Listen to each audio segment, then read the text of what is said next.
आप लोगों की जाके भावना ही नहीं बात तुम्हारे लाडला चुनाव में ठा पड़ गई। पहली बीजेपी में आएगा था कि लारे मैं भी आएगा।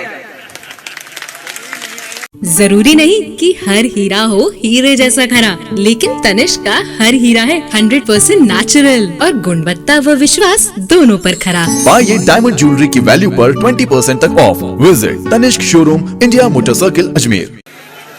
आज मकराना की शाम सभा में भारतीय जनता पार्टी के परिवर्तन यात्रा के संदर्भ में जो आम सभा का आयोजन हुआ है यहाँ पर, उसमें मंच पर उपस्थित केंद्र सरकार में मंत्री और जोधपुर के सांसद गजेंद्र सिंह जी साहब, बालकनाथ जी साहब,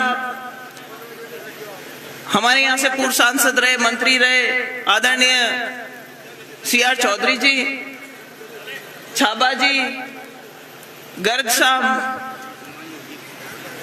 आपके यहाँ बीजेपी के जिला अध्यक्ष गजेंद्र सिंह जी, स्थानीय विधायक और हमारे तो परिवार के सदस्य जैसे रूपाराम जी मुरावतिया साहब, और माफी चाहूंगी, सम्मानित मंच कहूंगी, कई लोगों से बहुत ज्यादा परिचित नहीं हूं, आता हो जाए ना मैं कर दियो सा चालू हिंदी ही जड़ते हिंदी बोल लिया रवे, अब हिंदी करने आए आटे। देखो भाई, आप लोगों की जाके भावना ही नहीं बात तुम्हारे लाडला चुनाव में ठा पड़ गई। आप लोग पहली बीजेपी में आएगा था कि लारे मैं भी आएगा। अबे आ जाकी ले जाकी मिल गई।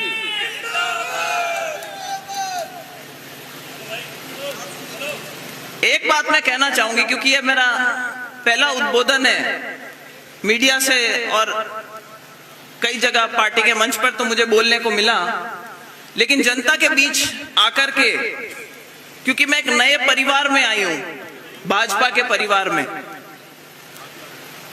तो मैं एक बात याद दिलाना चाहती हूं कि लोगों ने कहा यहाँ क्या होगा, आपके कार्यकर्ताओं का क्या होगा, आप बीजेपी में आ रहे हो, आपका क्या होगा, आपके लोगों का क्या होगा, बीजेपी के जो हम मूल बीजेपी के लोग हैं हमारा क्या होगा।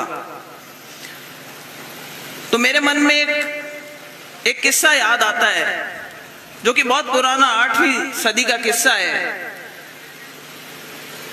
जब उस टाइम का जो ईरान इराक था, वहां से जो पारसी धर्म के लोग थे उनको निकाल दिया गया था और उनको अपना धर्म बचाने के लिए कहीं पर जाना था। पूरी दुनिया के अंदर उनको एक जगह समझ में आई कि हाँ, शब्द अगर हम भारत जाते हैं तो शायद हमारा धर्म बच जाए, और वो लोग इस तरीके के हैं जो हमें अपने उसमें सम्मिलित कर लेंगे। तो जब पहली बार पारसी लोग आए तो वो दीव के तट पे आए थे,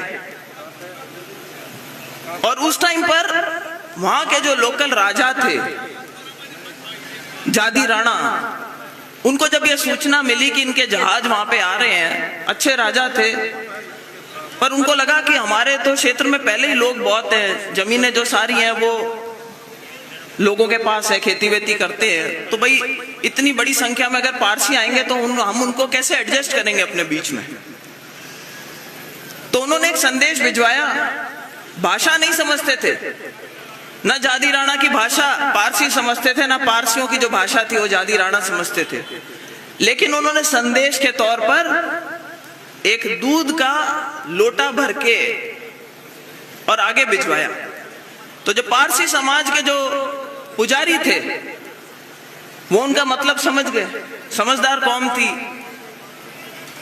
उन्होंने जब वापस तट पे आए तो उस दूध के लोटे में 4 चम्मच शक्कर लेकर के घोल करके और कह दिया कि जैसे आज आप यहाँ पर दूध की तरह हैं, हम शक्कर की तरह आप लोगों के बीच में घुल मिल करके रहेंगे, और उसके लिए कोई आपको अलग से जगह बनाने की जरूरत नहीं पड़ेगी।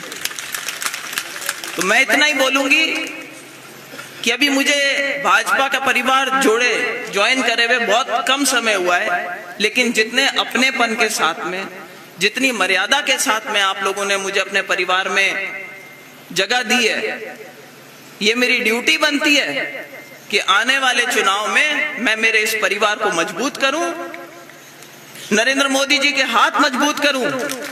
2023 के अंदर नागौर ही नहीं, राजस्थान के अंदर बीजेपी के हाथ मजबूत करने के लिए जो संभव प्रयास होगा उसको करने का पूरी मेहनत से उसके पीछे लगूंगी। और आने वाले 2024 के जो चुनाव है उसके अंदर केंद्र में नरेंद्र मोदी जी की सरकार दोबारा रिपीट हो सके, उसके लिए जितनी मेहनत करनी पड़ेगी, ज्योति मृधा आप लोगों के बीच में हाजिर रहेगी और बीजेपी के हाथ मजबूत करने में, केंद्र में सरकार रिपीट करने में अपना जो सहयोग कर सकेगी उसको करने के लिए सदैव तत्पर रहेगी।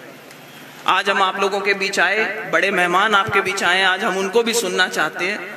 तो मैं अपना उद्बोधन यहीं समाप्त करते हुए पुनः एक बार आप लोगों से आशीर्वाद की उम्मीद करते हुए एक नई दूसरी पारी शुरू हो रही है मेरे राजनीतिक जीवन की। मेरे पूरे परिवार ने हमेशा, चाहे नागौर हो, चाहे किसान वर्ग हो, चाहे युवा शक्ति हो, मेरा जब पहला कार्यकाल था, चाहे महिला शक्ति हो, हमने हमेशा आप लोगों के लिए अपना राजनीतिक जीवन न्यौछावर किया है। आगे भी उसमें कोई कमी नहीं आने देंगे।